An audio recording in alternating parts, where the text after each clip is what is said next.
दोस्तों, मैं आनंद आप सबों का स्वागत है मेरे यूट्यूब चैनल टेक जेएसआर में। टेक जेएसआर आप लोगों के लिए एक नया नोटिफिकेशन लेकर आया है। यह नोटिफिकेशन है जेएसएससी की तरफ से। नोटिफिकेशन 2022 में आया था, किसी कारणवश पोस्टपोन्ड होने के कारण अब फिर से दोबारा निकला है। जैसे कि यहाँ विज्ञापन संख्या देख पा रहे हैं 6/2023। झारखंड उत्पाद सिपाही प्रतियोगिता परीक्षा 2023 के इम्पोर्टेंट नोटिस जो है वो उसके बारे में जानते हैं। जैसे यहाँ पे सबसे पहले दिया है कि परीक्षा शुल्क आपका 100 रुपया रहने वाला है। जो ST SC OBC कैटेगरी में आते हैं उनके लिए 50 रुपया एग्जामिनेशन फी रखा गया है। नॉन रिफंडेबल होगा आपको। जो ऊपर अपना registration number, date of birth और अपना नाम और पिता का नाम उसमें अगर डालेंगे तो आपको परीक्षा शुल्क में मतलब आपको छूट दे दिया जाएगा, क्योंकि आप पहले भी पे किए हैं। आगे यहाँ पे दिया हुआ रिक्तियों का विवरण, किस में कितना सीट है। जैसे कि यहाँ पे टोटल सीट है आपका 583 यहाँ पे देख पा रहे हैं। 583 टोटल पोस्ट है। उसमें से कैटेगरी वाइज जो दिया हुआ है वो भी आप देख सकते हैं। यहाँ पे अनरक्षित का है, अनुसूचित जनजाति, अनुसूचित जाति, पिछड़ा वर्ग, अत्यंत पिछड़ा वर्ग और यहाँ पे जनरल के लिए दिया गया है। यहाँ पे महिला का जो सीट है वो भी यहाँ पे देख सकते हैं। खेलकूद कोटा के लिए 12 सीट जो स्पेशली रिजर्व किया हुआ है। उसके बाद जो यहाँ पे निःशक्तता के जो PH कैंडिडेट है, फिजिकल हैंडीकैप्ड कैंडिडेट है, उनके लिए यहाँ पे मेंशन कर दिया है कि जो कोटिवर रिक्तियाँ हैं, जो जितने भी वैकेंसियाँ हैं उसमें मतलब आलोक द्वारा संशोधित किया जा सकता है, मतलब घट बढ़ सकता है। जितने भी पोस्ट हैं उसमें आपको मतलब घटा बढ़ा सकता है। अगर में जो वैकेंसी है अनुसूचित जनजाति का, उसमें से 2% आदिम जनजाति के लिए रिजर्व रहेगा। अगर आप आदिम जनजाति की कोटि का दावा करते हैं तो आपको ये मतलब यहाँ जो नोटिफिकेशन में दिया गया है 1 और 3 का जो आधारित विविध प्रमाण पत्र का जो फॉर्मेट है वो आपको लेके जाना पड़ेगा जांच ये मतलब डॉक्यूमेंट्स वेरिफिकेशन के टाइम। चलिए आगे देखते हैं। याद है जो आप लोगों का पोस्ट रहने वाला है और वेतन और न्यूनतम शैक्षणिक योग्यता क्या रहने वाला है इसमें दिया गया है। जैसे यहाँ आप देख पा रहे हैं आपका जो पद रहने वाला है वो उत्पाद एवं मद्य निषेध विभाग में आपको पोस्टिंग दिया जाएगा। इसका आप लोगों का पे मैट्रिक्स जो रहने वाला है, पे मैट्रिक्स का लेवल जो रहने वाला है उसका 19,900 से 63,200 के बीच में आपको रहने वाला है। साथ में आपको जो गवर्नमेंट झारखंड सरकार का जो DA अलाउंस वगैरह सब होता है वो आपको दिया जाएगा। साथ इसमें आपका न्यूनतम शैक्षणिक योग्यता जो है वो मैट्रिक पास है। तो मतलब जो अंतिम तिथि है उसके पहले तक आपको न्यूनतम शैक्षणिक योग्यता आपको प्राप्त करना अनिवार्य होगा। मैं इसके पहले ही बता रहा था, जिनका एडमिट का रिजल्ट आ चुका है वो इसमें बहुत अभी मैट्रिक का रिजल्ट आ चुका है वो इसमें भर सकते हैं, जिसका 18 साल मिनिमम 18 साल हो चुका है। कोटे के तहत यहाँ पे जो कुछ सीटें रिजर्व की रहती वही उसी सीट के ये में अगर आप झारखंड भारतीय मतलब राष्ट्रीय स्तर नेशनल खेले हैं या तो स्टेट चैंपियनशिप खेले हैं तो राष्ट्रीय रिकॉर्ड स्थापित किए हैं कोई खिलाड़ी, उसमें आप इसमें भर सकते हैं। जो शारीरिक मापदंड होना चाहिए, जो जैसे कि कुछ कहीं भी पुलिस वगैरह में जाना चाहते हैं तो उसका आपको न्यूनतम मतलब शारीरिक मापदंड होना चाहिए। अगर आप शारीरिक मापदंड को पूरा करते हैं तभी आप उसमें क्वालिफाई। जैसे कि यहाँ पे दिया गया है, आप यहाँ पे देख लेंगे अनरक्षित वर्ग के लिए 180 सेंटीमीटर हाइट होना चाहिए और चेस्ट मिनिमम 81 सेंटीमीटर होना चाहिए। अनुसूचित जाति अनुसूचित जनजाति के लिए हाइट 155 सेंटीमीटर होना चाहिए और चेस्ट जो है सीना जिसको बोलते हैं वो 79 होना चाहिए। अत्यंत पिछड़ा वर्ग के लिए 160 होना चाहिए और न्यूनतम जो ये है सीना है चेस्ट का माप जो है उसमें 81 सेंटीमीटर होना चाहिए। और इसमें महिला कैटेगरी महिला के लिए 148 सेंटीमीटर हाइट होना चाहिए। एज लिमिट और मैक्सिमम एज लिमिट का जो काउंटिंग होगा, गणना होगा, उसमें आपको यहाँ पे दिया गया है। देखिए यहाँ पे मद्य निषेध न्यूनतम मतलब जो एज रहेगा वो 1/8/2023 से काउंटिंग किया जाएगा और मैक्सिमम जो है 1/8/2018 से आपको काउंटिंग किया जाएगा। तो इसमें जो न्यूनतम जो मतलब एज है वो आपका 18 दिया हुआ है। जैसे यहाँ पे देख रहे हैं, यहाँ पे न्यूनतम एज जो है, मिनिमम एज जो है 18 वर्ष दिया गया है। कोई भी स्टूडेंट अगर 18 साल से ऊपर है तो आप इसमें भर सकते हैं। और जो गवर्नमेंट का रूल के हिसाब से जो मैक्सिमम एज लिमिट जो रहता है, एक्स्ट्रा जो एज लिमिट दिया जाता है, वो इसमें आप देख पा रहे हैं। जैसे अनरक्षित के लिए, कमजोर वर्ग के लिए 25 वर्ष और अत्यंत पिछड़ा वर्ग के लिए 27 वर्ष। एक्स्ट्रा जो 18 के बाद जो आपको 27 वर्ष तक आप इसमें भर सकते हैं।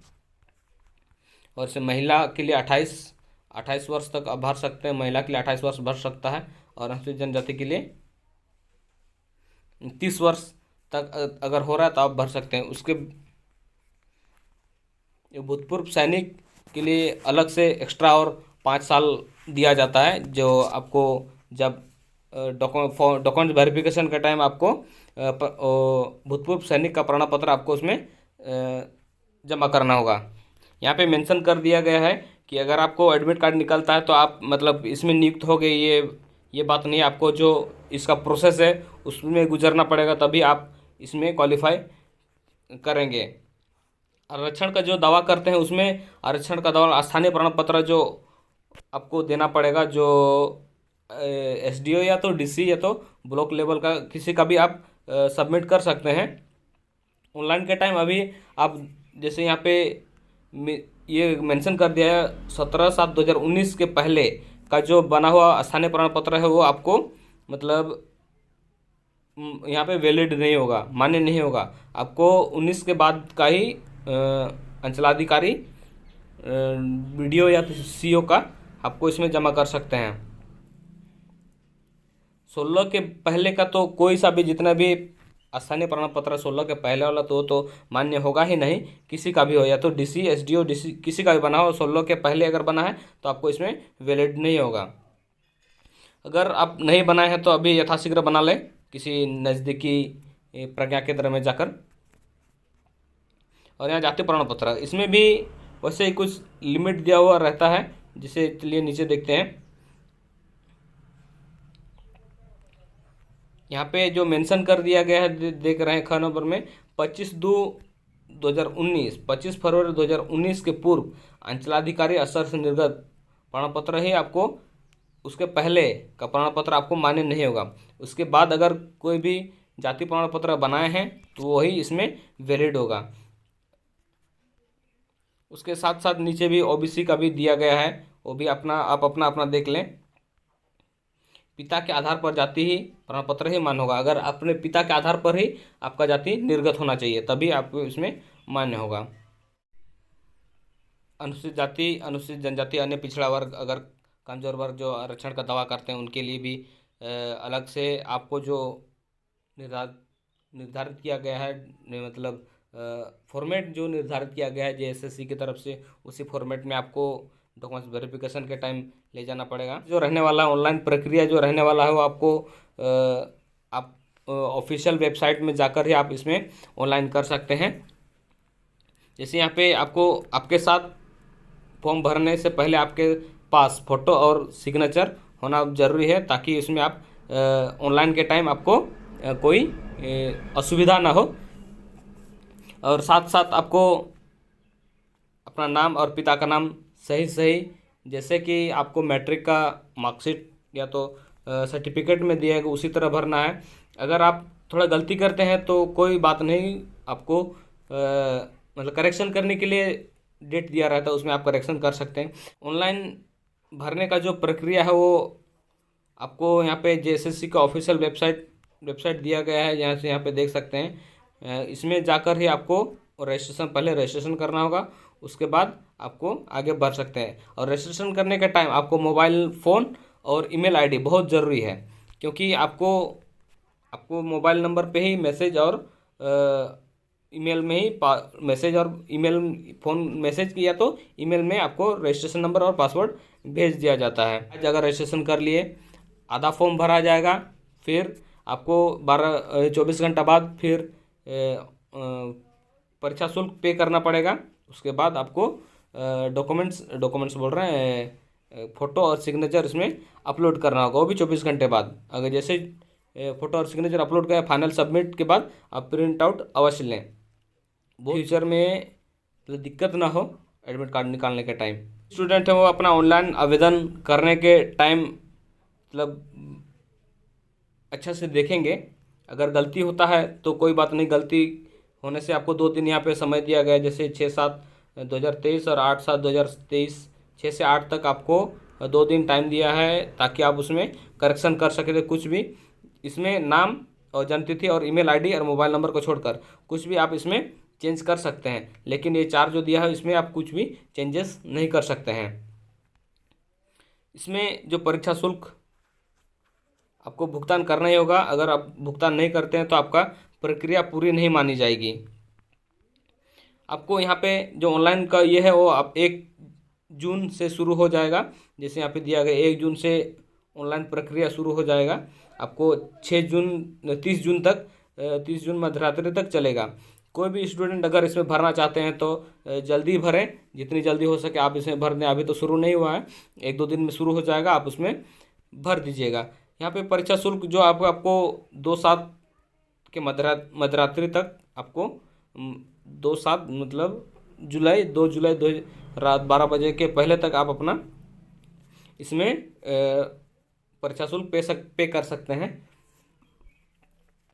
जो कोई 2022 में पे कर चुके हैं उनको पे करने का ज़रूरत नहीं है। और उसके बाद आपको लास्ट 4 जुलाई 2023 के मध्यरात्रि तक आप फ़ोटो और सिग्नेचर अपलोड करने के बाद प्रिंट आउट ले लेंगे। अगर इसमें भी अगर कोई गलती होता है, इन बाई चांस किसी में टाइपिंग मिस्टेक या तो नाम में इधर उधर हो जाता है, तो आप इसमें नाम तो चेंज नहीं कर सकते हैं ऑब्वियसली। नाम, ईमेल आईडी, मोबाइल नंबर ये सब आप चेंज नहीं कर सकते हैं। अगर उसके अलावा कुछ अगर गलती होता है तो आप इसमें चेंज कर सकते। चेंज करने के लिए 6 जुलाई से 8 जुलाई के बीच आप इसमें चेंज कर सकते हैं। JSSC को सिलेक्ट करना और रजिस्ट्रेशन नंबर डालना है, उसके बाद परीक्षा शुल्क पे करने का ये आएगा, उसमें आप परीक्षा शुल्क पे कर सकते हैं। और इसमें शारीरिक मापदंड, शारीरिक परीक्षा का जो स्वरूप रहने वाला है, परीक्षा कब होगा, पहले शारीरिक दक्षता होगा। शारीरिक दक्षता मतलब फिजिकल एफिशिएंसी टेस्ट, पहले रनिंग होगा, उसके बाद राइटन टेस्ट होगा, उसके बाद मेडिकल होगा। कोई भी स्टूडेंट अगर आप इसमें पार्टिसिपेट ये भाग लेना चाहते हैं तो इस परीक्षा में बैठना चाहते हैं तो जितनी जल्दी हो सके आप रनिंग भी शुरू कर दें, क्योंकि जो पहले से रनिंग करें उसके लिए तो बहुत अच्छी बात है। जो रनिंग शुरू नहीं किए वो अभी से धीरे धीरे रनिंग शुरू कर दें, क्योंकि इसका रनिंग बहुत लंबा दौड़ना पड़ता है। जो फिजिकल एफिशिएंसी टेस्ट होगा ये क्वालिफाइंग नेचर का होगा, आपको बस क्वालिफाई करना है, इसमें कोई मार्क्स आपको नहीं दिया जाएगा। और जो राइटन टेस्ट होगा वो OMR में होगा आपका एग्ज़ाम, और उसी के साथ मतलब आपको मेधा सूची भी तैयार किया जाएगा। OMR में जितने मार्क्स आपको लाए हैं उसके आधार पर भी मेगा सूची मतलब मेरिट लिस्ट तैयार किया जाएगा। जितना आप एग्ज़ाम में नंबर लाएंगे उसके हिसाब से आपको मेरिट तैयार किया जाएगा। मेरिट में जो आएंगे उसी को मेडिकल एग्ज़ाम में बुलाया जाएगा। आपका मेडिकल होगा उसके बाद ही आपका डॉक्यूमेंट्स वेरिफिकेशन होगा, उसके बाद आपको रिजल्ट दे दिया जाएगा। अगर आप क्वालिफाई हैं तो क्वालिफाई कर दिया जाएगा, अगर आप डिस्क्वालीफाई हैं, कुछ अगर डॉक्यूमेंट्स आपका नहीं लेके जाएँ तो आपको डिस्क्वालीफाई कर दिया जाएगा। तो जितनी भी हो सके, जितने भी स्टूडेंट हैं वो ध्यान देंगे अपने डॉक्यूमेंट्स पर भी, ताकि डॉक्यूमेंट्स वेरिफिकेशन के टाइम आपको कोई दिक्कत ना हो। रिटन टेस्ट में जो मतलब यहाँ पे 3 पेपर होने वाला है, 3 पेपर होने वाला है। तीनों पेपर में आपको जैसे यहाँ पेपर 1 में आपको टोटल 120 प्रश्न पूछे जाएंगे, 120 प्रश्न पूछे जाएंगे। हिंदी से 80 और इंग्लिश से 40। उसमें से मिनिमम 30 अंक आपको लाना पड़ेगा, तभी आप इसमें मतलब क्वालिफाई करेंगे। ये जो प्राप्त अंक है ये मेधा सूची में आपको जो मेरिट तैयार होगा उसमें आपको ये काउंट नहीं होगा। क्षेत्रीय भाषा आप जब भी फॉर्म भरेंगे तो उसमें क्षेत्रीय भाषा एक आपको लेना ही पड़ेगा, कोई भी हो आपको एक ठो लेना ही पड़ेगा। अगर आप नहीं लेते हैं तो इसमें आप नहीं ये कर पाएंगे, मतलब एग्ज़ाम नहीं लिख पाएंगे, क्योंकि आपको लेना ही पड़ेगा। कोई ना एक कोई क्षेत्रीय भाषा आपको लेना ही पड़ेगा। इसमें आपको 100 क्वेश्चन रहेंगे।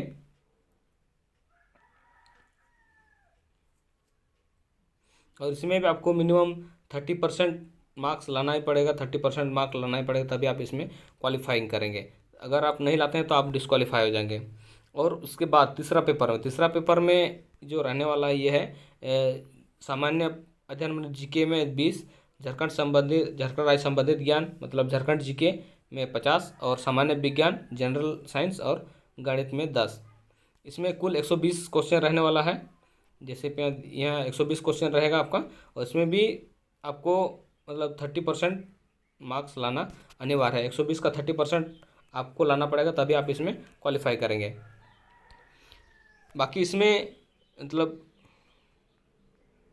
ये जो पेपर 1 है हिंदी और भाषा ज्ञान, उसमें आपको मेरिट में नहीं जोड़ा जाएगा।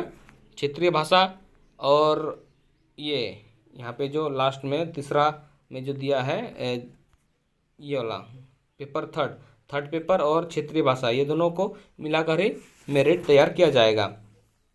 प्रत्येक परीक्षा क्या होती है 2 घंटे की रहेगी, 2 घंटे का रहेगा सभी परीक्षा।